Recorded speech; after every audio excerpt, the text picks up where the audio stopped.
Amigos, ¿qué tal? Hoy es 13 del 06 del 17. Con ustedes Florentino Corrales, director de temas políticos. Los fiscales latinoamericanos rodearon a su homóloga de Venezuela. El fiscal general de la Nación, Néstor Humberto Martínez, en conjunto con los fiscales de otros 11 países de Latinoamérica, manifestaron su respaldo y solidaridad con su homóloga de Venezuela, Luis Ortega, en un momento de especial tensión con el gobierno de Nicolás Maduro. Los fiscales de Argentina, Brasil, Chile, Colombia, Costa Rica, El Salvador, España, Guatemala, Panamá, Paraguay, Portugal y Uruguay declararon su profunda preocupación por las declaraciones expresadas públicamente en contra de la labor del Ministerio Público de la República Bolivariana de Venezuela, el cual, en uso de sus facultades constitucionales y legales, se encuentra investigando los distintos hechos constitutivos de delito suscitados durante los meses de abril, mayo y junio de 2017 en dicho país. Asimismo, rechazaron las pretensiones del gobierno venezolano de adelantar reformas legales que impidan la autonomía e independencia del Ministerio Público, según consigna la carta que fue publicada por la Asociación Iberoamericana de Ministerios Públicos. En este sentido, repudiamos los actos de hostigamiento, presión, injerencia, amenaza de poderes públicos o privados, así como cualquier pretensión de remoción ilegal o arbitraria contra la fiscal general de la República Bolivariana de Venezuela, los fiscales y demás funcionarios que integran el Ministerio Público, y expresamos nuestra solidaridad con la actuación de la fiscal general de la República Bolivariana de Venezuela, empeñada en el resguardo de la constitucionalidad y la legalidad de su país. Concluyeron para recordar que aunque se ha identificado con la línea del chavismo en los últimos 2 meses, la fiscal Ortega se ha opuesto al proceso de la constituyente de Maduro, ha advertido de ruptura del orden constitucional luego de que el Tribunal Supremo asumiera las facultades del Parlamento, y también ha señalado la brutal represión en contra de los venezolanos que protestan contra el gobierno. Justamente este lunes, Ortega presentó una demanda de nulidad en el Tribunal Supremo de Justicia contra la designación de 33 magistrados que habrían sido elegidos mediante procesos irregulares el 23 de diciembre de 2015.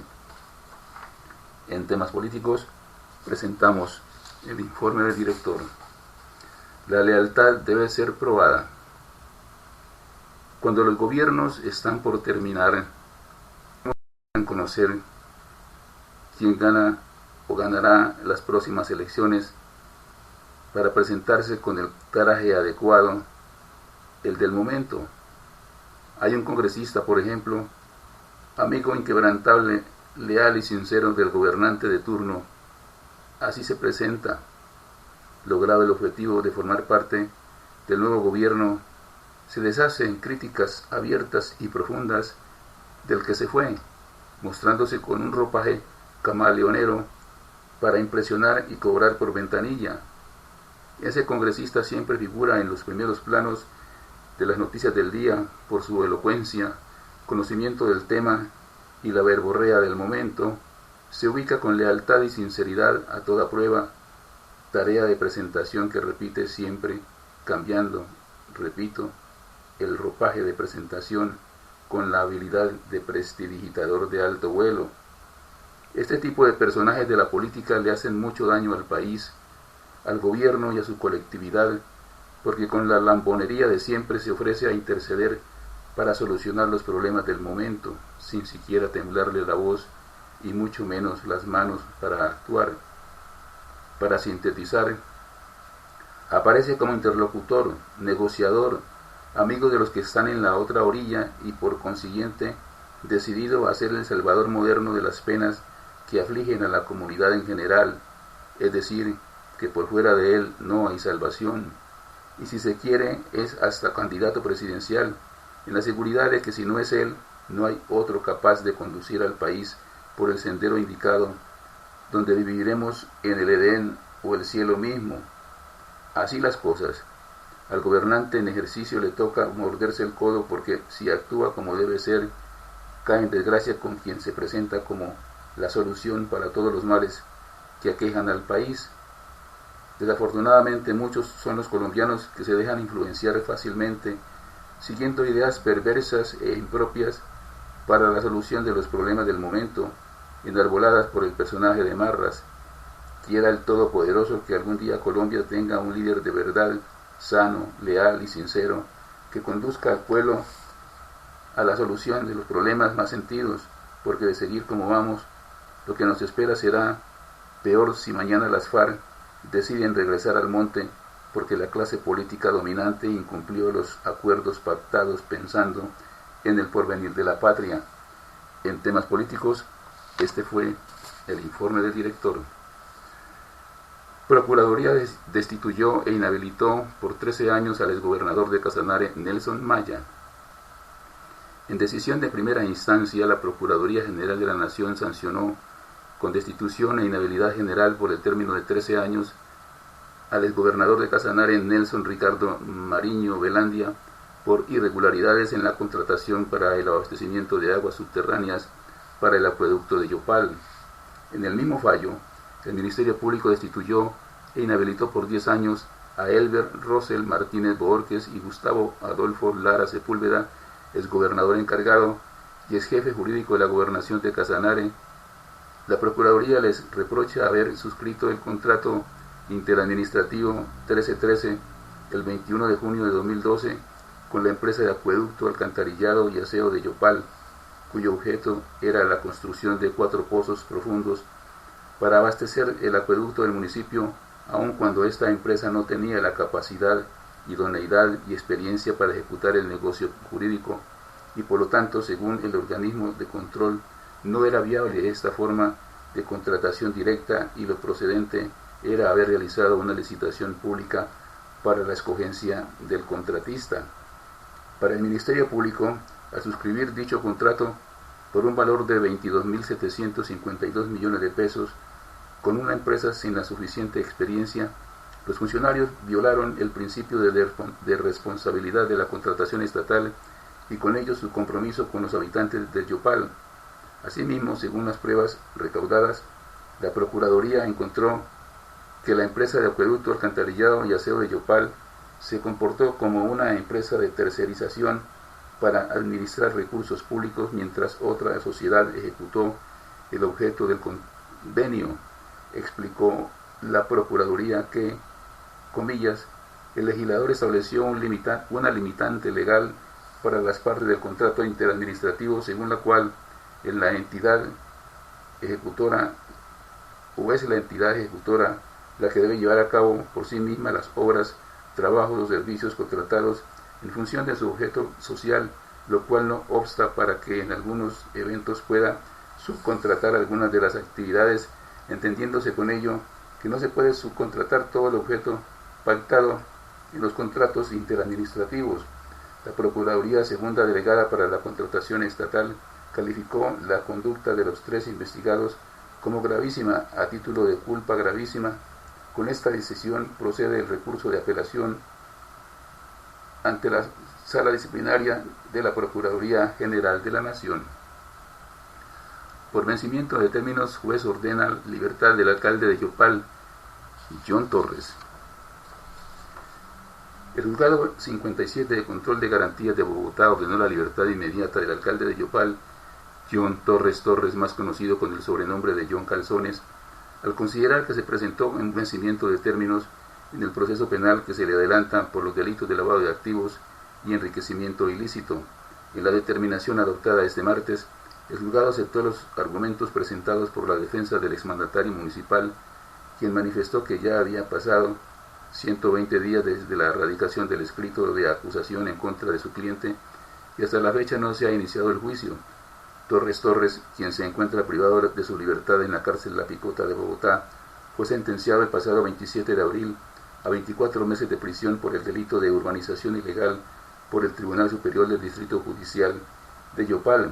En el fallo de segunda instancia se le rebajó la condena al mandatario al considerar que no se tuvo en cuenta que el procesado se había acogido a los cargos en la audiencia de imputación de cargos, lo que implicaba una rebaja del 50% de la pena. En esa decisión también se le modificó la inhabilidad para ocupar cargos públicos. Pasó de 45 meses a solamente 24.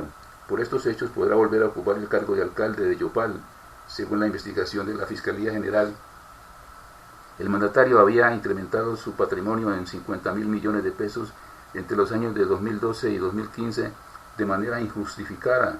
En este periodo de tiempo, el empresario, conocido por tener varios almacenes de venta de ropa femenina, inició la construcción del proyecto de vivienda de interés social conocido como La Bendición.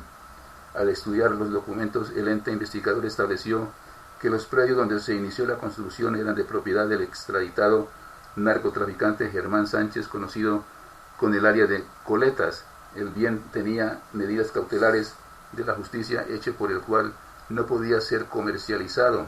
En este sentido, se sostuvo que Torres tenía conocimiento expreso de esta prohibición y sin embargo adelantó la construcción de dicho proyecto. El empresario vendió dichos lotes a un grupo de particulares con el fin de lavar el dinero producto del delito de urbanización ilegal, hechos por los que ya fue sentenciado. Comillas, el director del IMPEC se excedió en sus funciones, cierra comillas, dice el gobernador encargado de Antioquia. El gobernador encargado del departamento de Antioquia, Iván Echeverri Valencia, respondió este martes a las pullas que desde Chocó se lanzaron contra Antioquia el pasado lunes en medio de una sesión de la Asamblea de Antioquia en Belén de Bajirá. Ese día, el gobernador de Chocó, Joanny Carlos Palacio, felicitó a los líderes de su departamento que se tomaron la placa deportiva donde estaba prevista la sesión y dijo que se había evitado una invasión más de los antioqueños a través de su asamblea departamental. Echeverri esquivió los ataques y prefirió hablar de las acciones legales que se iniciaron para anular los acuerdos entre el gobierno y los líderes chocoanos que encabezaron el paro y para que la decisión de dirimir el conflicto limítrofe la tome el Congreso y no el Instituto Geográfico Agustín Codazzi, que con la publicación del mapa oficial determinó que la zona en disputa está en territorio de Chocó y no de Antioquia. Comillas, sobre el gobernador de Chocó, a pesar de los audios y agravios que se conocieron, no tenemos nada que decir. Eso simplemente es la confirmación de que se entregó Belén de Bajirá al Chocó únicamente para que se levantara el paro, cierra comillas, dijo en una rueda de prensa. Echeverri dijo que el gobierno de Antioquia tiene dos preocupaciones. La primera, el avance de la demanda ante el Consejo de Magistrados tuvo que declararse impedido por ser de origen chocoano y familiar de un activista de Bajirá. Comillas, ayer, lunes, se suspendieron los términos hasta que se resuelva el impedimento, cierra comillas, dijo. La segunda es la situación de Belén de Bajirá porque hay dos alcaldes, Río Sucio, Chocó y Mutatá, Antioquia, ejerciendo autoridad, y dos inspectores de policía. Comillas, entonces uno da una orden y el otro la contradice y no podemos seguir en ese baile porque se nos puede salir de las manos un problema de orden público, cierra comillas, reiteró. Echeverri también se refirió al director del IMPEC, del IGAC, o sea, el Instituto Geográfico Agustín Codazzi, Juan Antonio Nieto Escalante, diciendo que hubo un exceso en sus funciones y que por eso las acciones ilegales o legales, acciones legales también irán contra esa entidad. Nieto Escalante había dicho el lunes que no se le había quitado territorio a Antioquia. Comillas, el IGAC no define límites, no segregamos territorios ni corremos cercas, nos ajustamos a lo que dice la técnica y la ley, no usurpamos las facultades del Congreso porque la ley es clara. Cuando hay límites dudosos entramos a ver la tradición, como en dónde vota la gente, en dónde están matriculados los predios y demás, pero en este caso no aplica porque no hay dudas, cierra comillas. Echeverri se declaró contrario a esa postura y dijo que los corregimientos de Blanquicet, Macondo y Nuevo Oriente siempre han pertenecido a Antioquia, pero que el IGAC, o sea el Instituto Geográfico Agustín Codazzi, los ubicó en Chocó. Comillas, por eso la orden del gobernador Luis Pérez es no ahorrar ningún esfuerzo en la defensa del territorio, cierra comillas, sentenció. Hacker Andrés Sepúlveda se declara en huelga de hambre.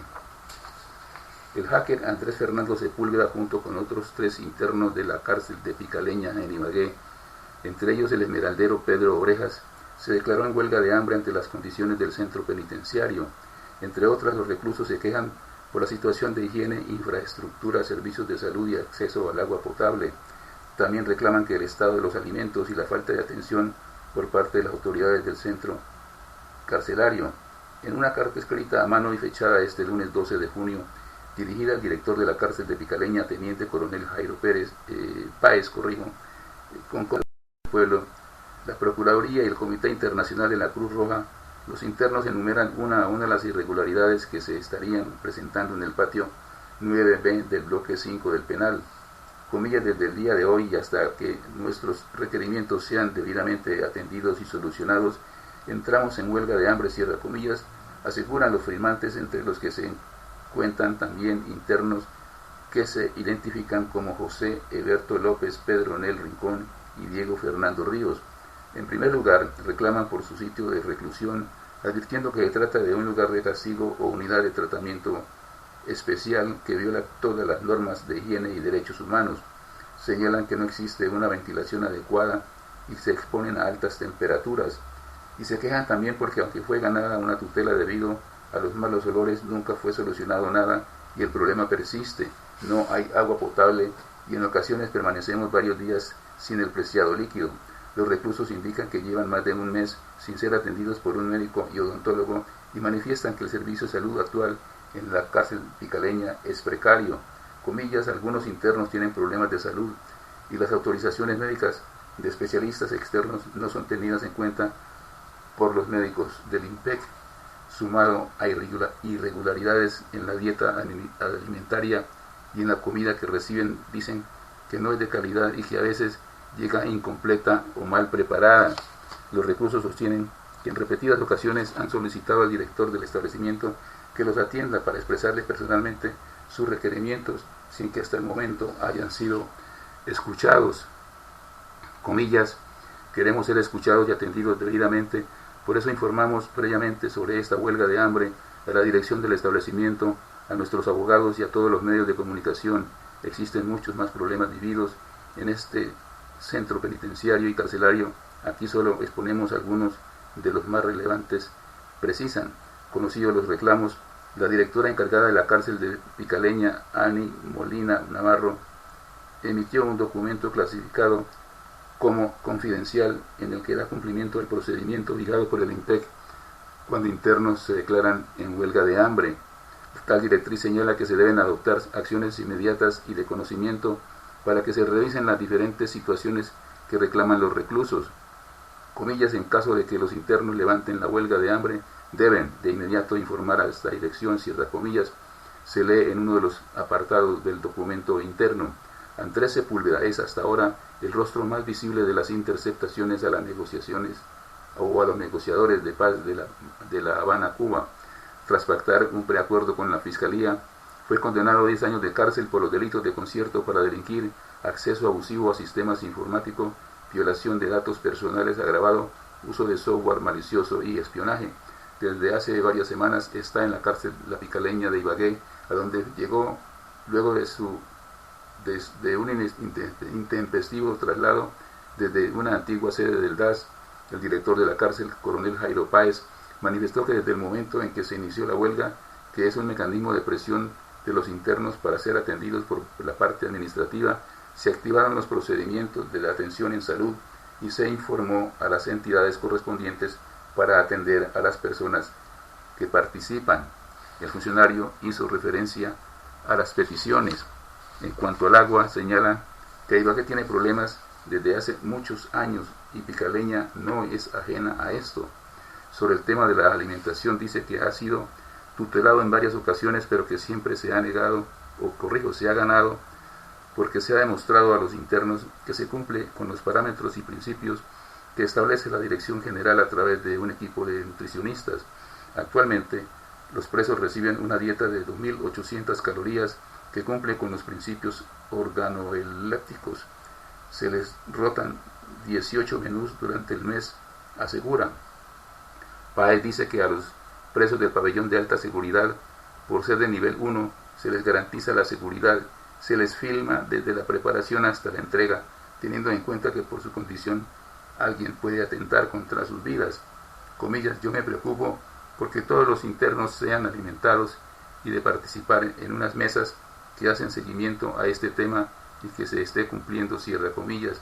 Asimismo se refiere a las quejas sobre malos olores y ruidos, comillas, ellos siempre se quejan de esto, pero aquí ha venido la Secretaría de Salud y ha concluido que no hay ruido que supere los niveles permitidos, así que no hay razón de ser, cierra comillas, señala. En cuanto al tema de salud, sostiene que en primer lugar no recae en los directores sino en la unidad de servicios penitenciarios que se encarga de direccionar el funcionamiento. Ha habido fallas, ha habido un traumatismo durante todo el año como consecuencia de la transición del antiguo modelo de atención al nuevo modelo que se está implementando, y agrega que los reos tienen atención médica a las 24 horas, se les tramitan las autorizaciones con especialistas y un galeno los visita cada 2 semanas. Por último señala que en Picaleña no se presenta hacinamiento, actualmente hay un 0,8% de sobrecupo y se está trabajando para reducirlo, informa el coronel Jairo Páez. Semanalmente entre 2 y 3 internos entran en huelga de hambre. Hoy se pone mayor atención porque se trata del hacker, puntualiza. Capturan a expresentadora de televisión vinculada con secuestro y muerte de un comerciante. Unidades del Gaula adscritas a la Policía Metropolitana de Cali capturaron a Pauline Catherine García, expresentadora de un canal regional de televisión, por su presunta participación en el secuestro y posterior asesinato de un comerciante. Los hechos sucedieron el 30 de diciembre de 2011 en una discoteca de Cali, en donde los comerciantes se encontraban departiendo y hasta donde llegó la mujer con el propósito de participar de la reunión de amigos. Comillas, luego de unas horas la mujer distrajo y enamoró a uno de los empresarios identificado como Hugo López Moncayo y su acompañante Milton Caro Villamil, sacándolos de la discoteca para posteriormente entregarlos a los secuestradores, cierra comillas, reveló el comandante de la Policía Metropolitana de Cali, general Hugo Casas, un mes después del plagio, por quien los secuestradores pedían 3.000 millones de pesos por su liberación. Las autoridades hallaron el cuerpo sin vida de López Moncayo en agua del río Cauca, mientras su compañero fue liberado tiempo después de haber pagado una suma de dinero. En las últimas horas, durante un operativo adelantado por organismos de inteligencia en el oriente de Cali, fueron capturados, además de la presentadora y modelo de televisión, un hombre identificado con el alias La Bruja, encargado de vigilar a los plagiados y haber dado muerte a uno de ellos. A la investigación por este hecho fue vinculado también el comerciante Milton Caro Villamil, quien podría haber hecho parte del secuestro y asesinato del empresario. Las investigaciones continúan para dar con el paradero de otras personas que ya participaron de este hecho. Controversia entre IGAC y Congreso sobre futuro de Belén de Bajirá. El futuro del corregimiento de Belén de Bajirá sigue generando polémica entre diferentes órganos del país. Esta vez fue el presidente del Congreso, Mauricio Liscano, quien le pidió al director del Instituto Geográfico, Agustín Codazzi, IGAC, Juan Antonio Escalante, respeto por la ley y por el legislativo. Hace algunos días el IGAC publicó un mapa con el cual se habría zanjado la puja entre Antioquia y Chocó por la ubicación de este territorio, el cual, según el mapa publicado por el Agustín Codazzi, es parte del último departamento, es decir, del Chocó. Nieto ha sostenido que el IGAC envió un informe técnico al Congreso sobre la ubicación de este corregimiento y que el legislativo a finales del 2016 respondió que no existía un límite dudoso porque este fue establecido en una ley de 1947. Sin embargo, este martes Liscano salió a responder esa afirmación de Escalante y aseguró que el Congreso no ha perdido la competencia para definir temas limítrofes.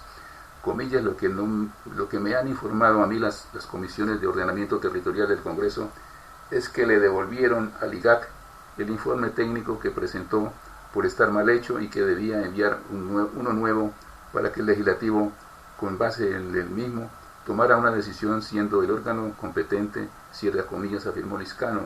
El presidente del Congreso agregó que el director del IGAC ha sacado una tesis que no me parece cierta y se ha saltado la función del Congreso, que es resolver esos diferendos. El llamado al director del IGAC es que respete la ley, respete al Congreso y a que cumpla con sus funciones. es que el IGAC no tiene como competencia resolver diferendos limítrofes, la tiene el Congreso y no ha renunciado a ella, cierra comillas, dijo Lizcano. Colombia domó a los leones africanos y los derrotó 4-0 con goles de James, Jerry Mina en el primer tiempo, Jerry Mina nuevamente en el segundo con el volante izquierdo. De esta manera, Colombia superó a un rival campeón de África que había sido programado por la FIFA como partidos preparatorios para la fase final de las eliminatorias de la Copa Mundo Rusia 2018. Colombia empató a 2 goles con España y hoy derrotó, apabulló y humilló al campeón africano Camerún. Hasta aquí temas políticos. La invitación muy cordial para que nos sigan en Twitter, Facebook, YouTube, Google, @temas políticos, una sola palabra, de lunes a viernes en este mismo horario. Muchas gracias por su sintonía. Los espero mañana. Buenas noches.